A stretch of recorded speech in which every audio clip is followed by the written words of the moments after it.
The flowers pile up at the church where it all began for Aretha Franklin, many of them purple, the color of royalty, a tribute to the Queen of Soul. You know, Aretha, she's more than a singer. And she's a singer that, will pull your heart out. She's a legend, she's a legend. She's history, she's Detroit. The loss for this city felt keenly. Aretha is part of the core fabric of the city of Detroit, and she's really a gift to the world. It was with this church, where her pastor father led from the pulpit, that she found her voice in the gospel choir. That shame. All preparation for her taking her place in the pantheon of American music. Today, the church was filled with gratitude for her music. The Queen of Soul means so much to all of us, especially us here at New Bethel. Franklin always held this town dear, coming back to her church year after year. Detroit has been with me ever since then. They were there when no one else knew who I was. Franklin's strength for so many here is that her music brought black culture to the forefront.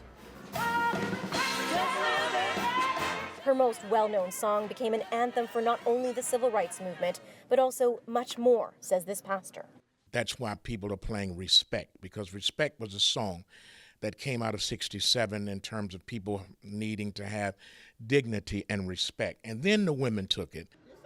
What's more, he says, is what Aretha Franklin did quietly for others in the town she loved so much.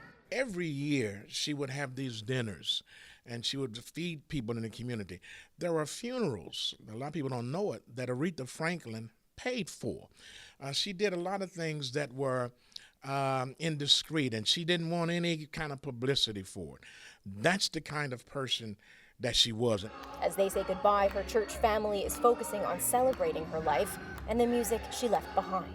At the end of the day, we know she's in a better place rejoicing and singing songs up there too.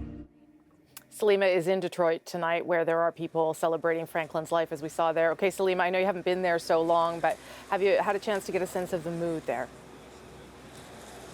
Well, Rosie, really there is sadness, of course, as Detroit says bye to their own personal queen, but it's mixed with that celebration that you saw. People were dancing here earlier, breaking out into song, some people riding bicycles down the street, blaring Aretha Franklin's music. So there's that sense of, honoring a life and legacy and honoring that music, the celebration mixed in with that sadness. Okay, and what can we expect there over the next few days? Do we have a sense of that yet? Well, we haven't heard of any formal events being organized, but you can really expect, more people stopping by here. There are those books of condolences to sign, and people really paying tribute to her, sort of cropping up, little celebrations cropping up around the city, as we've seen all day today. In terms of funeral arrangements, we do expect to hear more about that early next week from a spokesperson for Aretha Franklin and the family, but we do know that there will be multiple events here in Detroit. Okay, Salima, thanks for that in Detroit tonight.